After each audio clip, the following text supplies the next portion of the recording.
Hello students, हम लोग mineral salts खनिज लवण वाला चैप्टर कर रहे हैं।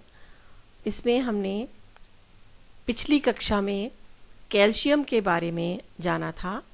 आज हम एक और खनिज लवण जो हमारे शरीर के लिए अत्यंत महत्वपूर्ण है, लोहा या लौह तत्व, उसके बारे में जानेंगे। लौह तत्व का संक्षिप्त रूप जो है ये Fe के माध्यम से ये इसका संकेत होता है। हमारे शरीर के अंदर लोहे की मात्रा देखी जाए तो बहुत ही अल्प मात्रा में होता है, लेकिन इतनी अल्प मात्रा में होते हुए भी ये अत्यंत महत्वपूर्ण होता है। एक सामान्य व्यक्ति, जैसे 70 किलोग्राम का कोई व्यक्ति है, तो उसके शरीर के अंदर, वयस्क व्यक्ति के अंदर 4 से 5 ग्राम, सोचो कितना कम होता है, 4 से 5 ग्राम लोहा मौजूद रहता है।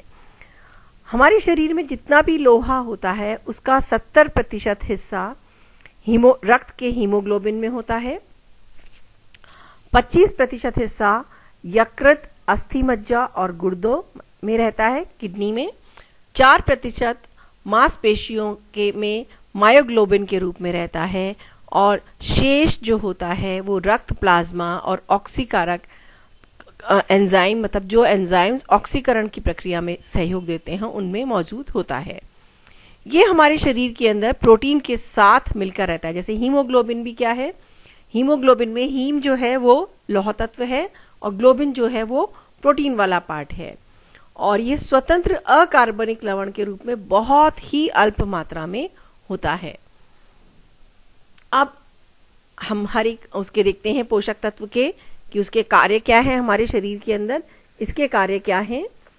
तो सबसे महत्वपूर्ण कार्य है हीमोग्लोबिन के निर्माण हेतु इसकी आवश्यकता होती है।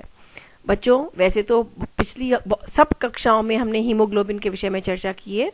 आज मैं फिर से दोहरा रही हूं कि हीमोग्लोबिन क्या होता है। बेटा, हमारा रक्त के अंदर 3 प्रकार की कणिकाएं होती हैं, लाल रक्त कणिका, श्वेत रक्त कणिका और बिंबाणु। इसमें से जो लाल रक्त कणिका होती है वो इतनी अधिक होती है, इसी की वजह से हमारे रक्त का कलर लाल दिखता है। लाल रक्त कणिकाओं के अंदर ये हीमोग्लोबिन विद्यमान होता है। हीमोग्लोबिन हमारे शरीर के लिए बहुत ही महत्वपूर्ण कार्य करता है। ये हमारे फुफ्फुसों में से, हमारे लंग्स में से ऑक्सीजन, जब हम श्वास लेते हैं अंदर, तो श्वास के साथ जो ऑक्सीजन अंदर जाती है फुफ्फुस के अंदर, हीमोग्लोबिन जब इसके संपर्क में आता है, रक्त वाहिकाओं के अंदर बच्चों रक्त होता है, रक्त के अंदर हीमोग्लोबिन होता है। तो ये हीमोग्लोबिन जब फुफ्फुसों में विभिन्न वायु कोशिका कोश के चारों तरफ जो रक्त वाहिका लिपटी रहती है, और इन दोनों की झिल्ली इतनी सूक्ष्म होती है, इतनी पतली होती है कि इसमें से ऑक्सीजन आराम से, गैसेस का आदान प्रदान बड़े आराम से हो जाता है। तो जैसे ये ऑक्सीजन के वायु के अंदर गई हुई ऑक्सीजन के संपर्क में आता है, तो ये चुंबक की तरह हीमोग्लोबिन उस ऑक्सीजन को अपने अंदर अवशोषित कर लेता है, और फिर रक्त के अंदर ये हीमोग्लोबिन, इसको इस अवस्था में ऑक्सी हीमोग्लोबिन कहते हैं। ऑक्सी हीमोग्लोबिन हमारे संपूर्ण शरीर की यात्रा पे निकल पड़ता है, और संपूर्ण शरीर के अंदर जहां प्रत्येक कोशिका को कार्य करने के लिए, बच्चों प्रत्येक कोशिका एक फैक्ट्री की तरह होती है, और उसको कार्य करने के लिए ईंधन की जरूरत होती है। ईंधन को जलाने के लिए ऑक्सीजन की आवश्यकता होती है। तो ऑक्सीजन की आवश्यकता प्रत्येक कोशिका को होती है।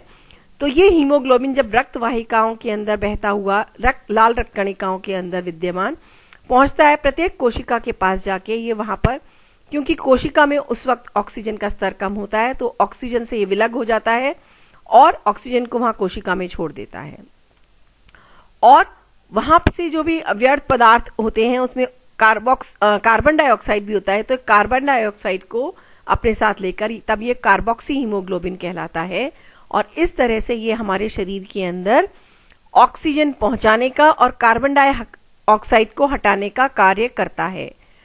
प्रत्येक 4 मिनट में हमारे संपूर्ण शरीर का दौरा कर लेता है रक्त। एक बार जो रक्त हृदय से निकला है वो पुनः 4 मिनट के अंदर वापस हृदय में पहुंच जाता है। तो सोचिए कितनी तीव्र गति से ये कार्य होता है।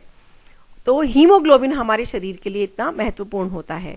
ये तो हीमोग्लोबिन के महत्व को मैंने आपको समझाया है। अब हीमोग्लोबिन दो चीजों से मिलकर बना हुआ है, हीम प्लस ग्लोबिन। हीम जो है ये इसका आयरन वाला हिस्सा है और ग्लोबिन जो है ये इसका प्रोटीन वाला हिस्सा है। इन दोनों को मिलाकर हीमोग्लोबिन बनता है।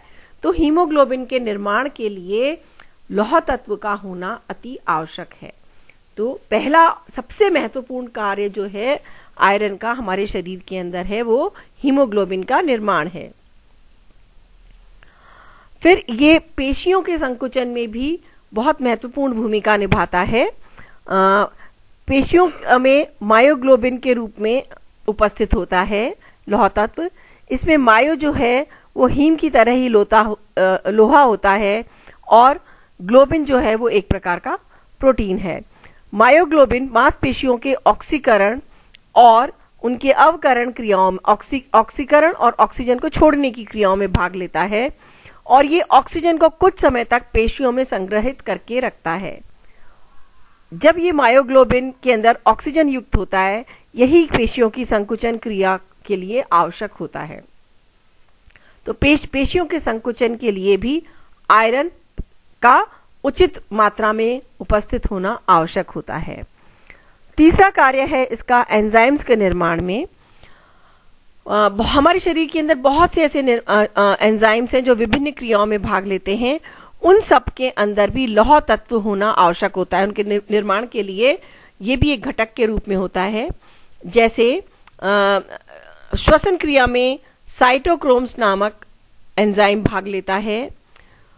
प्रोटीन और कार्बोज के ऑक्सीकरण क्रिया में भाग लेने के लिए कैटालेज और पेरोक्सीडेज नामक जो एंजाइम्स होते हैं, इन सब का निर्माण आयरन से ही होता है। इसके अलावा मेटाफ्लेवोप्रोटीन्स जो होते हैं, ये भी एक प्रकार के एंजाइम्स होते हैं जो बहुत से ऑक्सीकरण की प्रक्रिया में, बहुत से मेटाबॉलिज्म के उपापचयन की प्रक्रिया में भाग लेते हैं।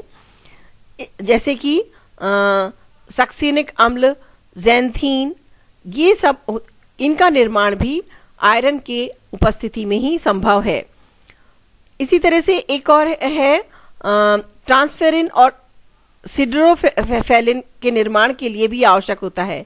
ट्रांसफेरिन जो होता है ये हमारे रक्त प्लाविका के अंदर उपस्थित होता है। रक्त का जो तरल भाग होता है, तीनों कणिकाओं के अलावा जो शेष तरल भाग होता है, उसमें बहुत सारे तत्व होते हैं बेटा, उसी में से ये एक होता है ट्रांसफेरिन। सिड्रोफेलिन का निर्माण लोहे और प्रोटीन से होता है और ये रक्त प्लाज्मा के अंदर भ्रमण करता रहता है। इसका एक निश्चित स्तर होना रक्त में आवश्यक होता है और ये इसके लिए इसके निर्माण के लिए जो लौह तत्व की आवश्यकता होती है, ये हमारे भोज्य पदार्थ से जो अवशोषण होता है उससे प्राप्त होता है। हीमोग्लोबिन का जब विघटन होता है, जब लाल रक्त कणिकाओं का जीवन काल पूरा हो जाता है तो उनका विघटन होता है, तो उसमें से हीमोग्लोबिन अलग होता है। तो हीमोग्लोबिन का भी विघटन होता है, उससे भी जो लोहा प्राप्त होता है वो इस रूप में रहता है। और इसके अलावा शरीर में अतिरिक्त जो संग्रहित स्टोर्ड रहता है लोहा, वो भी इसके लिए प्रयुक्त हो सकता है। इसके अतिरिक्त लौह तत्व जो होता है ये हमारी प्रतिरक्षी कोशिकाओं, मैंने आपको कई बार बताया कि हमारी श्वेत रक्त कणिकाएं जो होती हैं ये हमारी शरीर की रक्षा करती हैं। तो उसके अंदर वो विभिन्न प्रकार की होती है श्वेत रक्त कणिकाएं, तो उनमें से ही प्रतिरक्षी कोशिकाओं का निर्माण करने में लोहा होना आवश्यक होता है। तो ये लौह तत्व हमारे शरीर के लिए अत्यंत आवश्यक है। अब ये लौह तत्व का अवशोषण हमारी छोटी आंत में होता है और छोटी आंत के जो पक्वाशय वाला हिस्सा है और सबसे आखिरी हिस्सा जो होता है जैजुनम वाला भाग, बीज का भाग होता है, सॉरी, उसमें होता है भोज्य पदार्थों में जो लोहा उपस्थित होता है ये पाचन के बाद में फेरस के फॉर्म में बदल जाता है और ये आंतों में फेरस के रूप में ही अवशोषित होता है। इसके लिए अवशोषण के लिए अम्लीय आंतों का माध्यम अम्लीय होना चाहिए और विटामिन सी की उपस्थिति में ही इसका हो सकता है। प्राणिज स्रोतों से प्राप्त लोहे का अवशोषण सुगमता से हो जाता है। इसमें दूध और दूध से बने व्यंजन नहीं आते हैं बेटा, प्राणिज स्रोत में यहाँ पर उसमें लोहा नहीं होता है। इसको प्रभावित करने वाले कारक जो है, सबसे पहले तो आंतों का अम्लीय होना है। अम्लीय माध्यम के अंदर ही लोहे का अवशोषण हो सकता है। अगर किसी भी कारण से इसका पीएच वैल्यू चेंज हो जाती है, मतलब क्षारीय माध्यम हो जाता है, तो लोहे का अवशोषण नहीं हो पाता है। लोहे का अवशोषण तभी हो सकता है आंतों में जब ये आयन की अवस्था में रहेगा, है ना। और अम्लीय माध्यम में भोज्य पदार्थों में उपस्थित लोहा फेरस आयन में बदल जाता है और वहीं से इसका अवशोषण हो सकता है। फेरिक रूप में इसका अवशोषण नहीं हो सकता है। दूसरा है कि लौह तत्व की प्रकृति कैसी है। जैसे भोजन में विद्यमान लोहा दो प्रकार से वर्गीकृत किया जा सकता है, एक तो हीम वाला और एक नॉन हीम वाला। हीम वाला जो लोहा होता है ये रक्त में उपस्थित होता है, और हीम लोहा हमारे प्राणिज स्रोत में जैसे यकृत, मांस, मछली, पेशी युक्त मांस आदि में उपस्थित रहता है। और इन भोज्य पदार्थों में उपस्थित लोहा का 60 से 70% भाग अवशोषित हो जाता है। नॉन हीम लोहा जो कि वनस्पतिक स्रोतों से मिलता है, इनका अवशोषण शीघ्रता से नहीं होता है। इनके अवशोषण के लिए एस्कॉर्बिक अम्ल यानी कि विटामिन सी का होना अति आवश्यक होता है। तो विटामिन सी, तीसरा आवश्यक तत्व क्या हो गया? Vitamin C.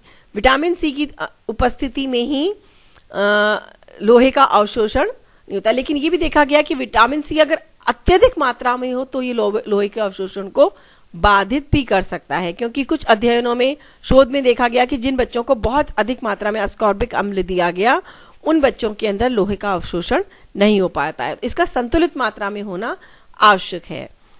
चौथा जो कारक इसको प्रभावित करता है, फाइटिक अम्ल जो होता है, इसकी उपस्थिति में लौह तत्व का अवशोषण नहीं हो पाता है। फाइटिक अम्ल अनाजों के छिलके, भूसी वगैरह में पाया जाता है। नॉन प्रोसेस्ड जो भी फूड्स होते हैं, वैसे तो ये स्वास्थ्य के लिए फायदेमंद होते हैं, लेकिन अगर इनमें ज्यादा फाइटिक अम्ल की मात्रा होती है तो ये फाइटिक अम्ल लौह लवण से संयोग करके फेरिक फाइटेट में बन जाता है, जो एक अघुलनशील यौगिक है, और ये आंतों के द्वारा अवशोषित नहीं होता है। ऑक्जेलिक अम्ल कुछ भोज्य पदार्थों में उपस्थित रहता है, और ऑक्जेलिक अम्ल लौह लवण से प्रतिक्रिया करके लौह आयरन ऑक्जेलेट का निर्माण कर लेता है। आयरन ऑक्जेलेट फिर एक अघुलनशील यौगिक है और इसलिए अवशोषण इसका नहीं हो पाता। जैसे पालक में कैल्शियम और लोहे के साथ साथ ऑक्जेलिक अम्ल भी उपस्थित रहता है, इसलिए पालक में उपस्थित कैल्शियम और लोहे का उचित अवशोषण नहीं हो पाता, क्योंकि इसमें उपस्थित ऑक्जेलिक अम्ल इनको अघुलनशील धातुओं में परिवर्तित कर देता है। ठीक है। इसी तरह से देखा गया कि लौह तत्व की ये अगर फेरस के रूप में होता है तो अवशोषित हो जाता है, फेरिक अम्ल के रूप में इसका अवशोषण नहीं निकल पाता है। और बहुत से अध्ययनों से में देखा गया कि फेरिक लोह की तुलना में फेरस लोहे का अवशोषण 5 गुना ज्यादा होता है। और विटामिन सी के अलावा फॉलिक अम्ल और राइबोफ्लेविन, नाइसिन, विटामिन ई, तांबा आदि की उपस्थिति में लोहे का अवशोषण उचित प्रकार से हो पाता है। अब लोहे का अगर हमारे शरीर में कमी हो जाए तो क्या होगा? लोहे की कमी का प्रभाव होता है कि हमारे शरीर में सबसे ज्यादा 70% लोहा कहाँ था? हीमोग्लोबिन के अंदर। तो अगर लोहे की कमी होगी तो हीमोग्लोबिन का सही ढंग से निर्माण नहीं हो पाएगा और हमारे शरीर के अंदर रक्त की कमी आ जाएगी। तो रक्त अल्पता, एनीमिया जिसको हम कहते हैं, ये इसका प्रमुख रूप से प्रभाव होता है।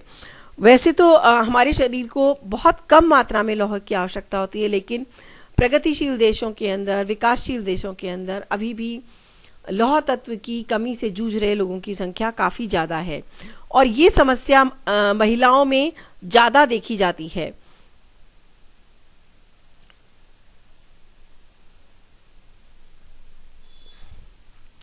जब हमारे रक्त के अंदर हीमोग्लोबिन की मात्रा सामान्य से अत्यंत कम हो जाती है, जैसे 5 से 9 ग्राम हो जाती है, तो इसकी ऑक्सीजन ग्रहण करने की क्षमता में भी कमी आ जाती है। इसकी वजह से कोशिकाओं को पर्याप्त मात्रा में ऑक्सीजन नहीं मिल पाता है, और एनीमिया की अवस्था में रक्त अल्पता की स्थिति में लाल रक्त कणिकाओं का आकार सामान्य से छोटा हो जाता है और इनमें हीमोग्लोबिन का पर्याप्त रूप से निर्माण नहीं हो पाता है।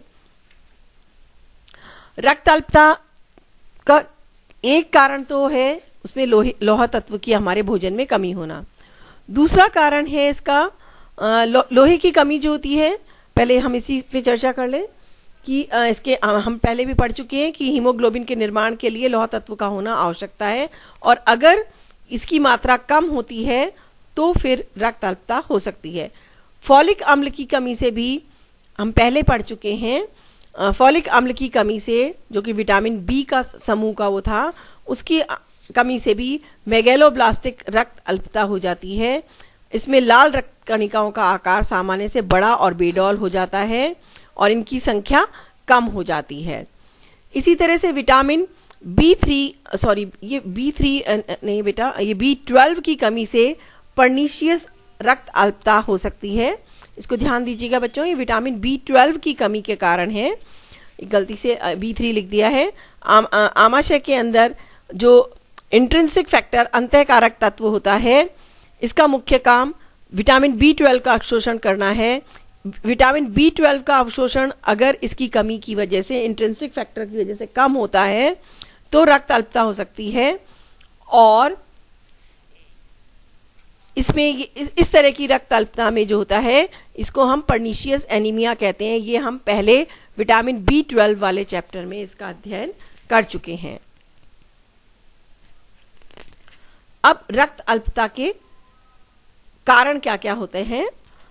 सबसे पहला तो कि आहार जो हम ले रहे हैं उसमें लौह तत्व मौजूद ना हो। अगर लौह लवण की कमी है तो इसकी वजह से हो सकता है कि रक्त अल्पता या एनीमिया हो जाए।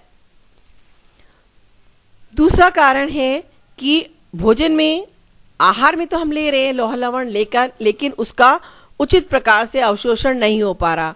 जैसे किसी दूसरे उसके साथ मिलकर, तत्व के साथ मिलकर ये ऑक्सलेट, फाइटेट, फॉस्फेट आदि का निर्माण हो जाता है, तो उसका अवशोषण उपस्थित होते हुए भी उसका अवशोषण नहीं हो पाएगा। इसी तरह से vitamin C, protein, vitamin E और विटामिन B12 की कमी होगी तो भी इनका अवशोषण नहीं हो पाएगा। और आमाशय रस में अगर जठर रस का सही ढंग से स्रवण नहीं हो पाता है तब भी इसकी कमी हो सकती है। इसी तरह से दस्त आदि में भी, डायरिया, दस्त जिसको हम कहते हैं, उस अवस्था के अंदर भी आयरन का उचित ढंग से अवशोषण नहीं हो पाता है। तीसरा कारण है अत्यधिक रक्त का विघटन होना। कभी कभी ऐसा होता है कि हमारे शरीर के अंदर कुछ ऐसी रोग की स्थिति हो जाती है जिसकी वजह से रक्त का विघटन बहुत तीव्रता से होने लगता है। जैसे यकृत का रोग हो गया, सिरोसिस रोग हो गया, मलेरिया बुखार में, आंतों के अंदर कोई कीड़े वगैरह हैं जिन्हें विशेष रूप से हुकवर्म जो होता है उसकी उपस्थिति में, और इसके अलावा आंतों के अंदर कोई रक्त कणिका का नाश करने वाले जीवाणु उपस्थित है, कोई बैक्टीरिया उपस्थित है, तब भी ऐसा हो सकता है। अस्थियों का ट्यूमर हो गया, उस अवस्था में भी ऐसा हो सकता है, क्योंकि अस्थि के अंदर ही, अस्थि की जो मज्जा होती है उसी के अंदर इसका निर्माण होता है। और सल्फर युक्त अस्थि मज्जा के अंदर बच्चों लाल रक्त कणिकाओं का निर्माण होता है ना, तो सल्फर युक्त अत्यधिक दवाइयों का सेवन करने से भी इसका अभाव हो सकता है। इसी तरह से हमारे जीवन में, जीवन चक्र में बहुत से ऐसे काल आते हैं जब हमें अधिक मात्रा में पोषक तत्व आयरन की जरूरत होती है।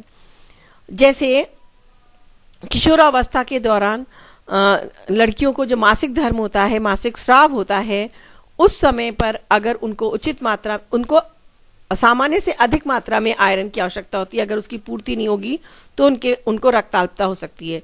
इसी तरह से गर्भवती महिला और धात्री महिलाएं जो होती हैं उनको भी अतिरिक्त आयरन की आवश्यकता होती है। उस वक्त उनको अगर नहीं मिले, उसकी पूर्ति नहीं होगी तो इसलिए हो जाता है।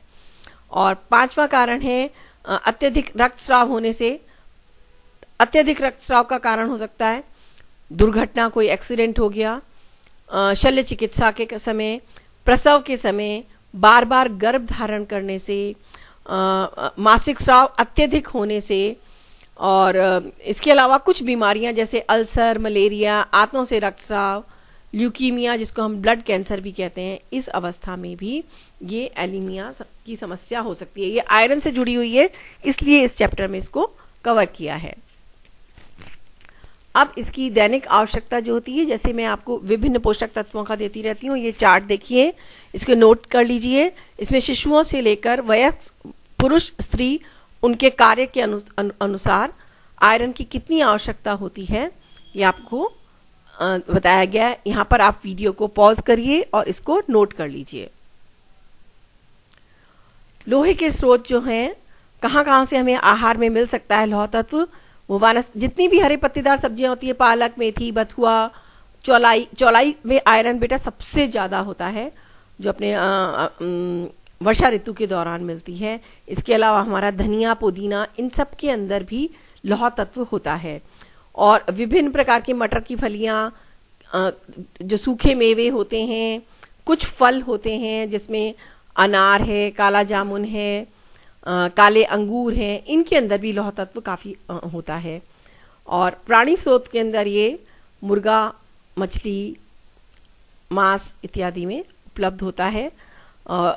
वैसे आर्टिफिशियल रूप से हम कहते हैं कि लोहे की कढ़ाई के अंदर अगर हम भोजन पकाते हैं तो उसमें भी लौह तत्व समाहित हो जाता है। तो इन स्रोतों से हम आहार ग्रहण करेंगे तो लौह तत्व की कमी शरीर में नहीं होगी। बच्चों, इस चैप्टर में यहीं पर खत्म करती हूँ। अंतिम पृष्ठ पे फिर मैंने हमेशा की तरह लौह तत्व के कुछ जो स्रोत हैं उनकी पिक्चर लगा रखी है, इनको देखिए। प्रथम पृष्ठ पे भी लगा रखी है, तो इनको ध्यान रखिएगा। आप लोग ये वीडियो देखिए, वीडियो देखने के साथ साथ जो मैं पीडीएफ नोट्स भेजती हूँ उनको पढ़िए। कोई समस्या हो तो आप मेरे व्हाट्सएप नंबर पे पर्सनली मैसेज कर सकते हैं। राजकीय कन्या महाविद्यालय चौमू की छात्राओं के लिए सूचना कि आप लोग ये वीडियो देखने के बाद नीचे कमेंट बॉक्स के अंदर अपना नाम, कक्षा और सेक्शन आवश्यक रूप से लिख दें, जिससे मैं आपकी उपस्थिति दर्ज कर सकूं। आप इस चैनल को नीचे सब्सक्राइब वाला बटन भी दबा दीजिए, जिससे जैसे ही मैं कोई नया वीडियो अपलोड करूंगी आप तक उसकी सूचना पहुंच जाएगी। ओके बच्चों, नेक्स्ट क्लास में फिर मिलेंगे।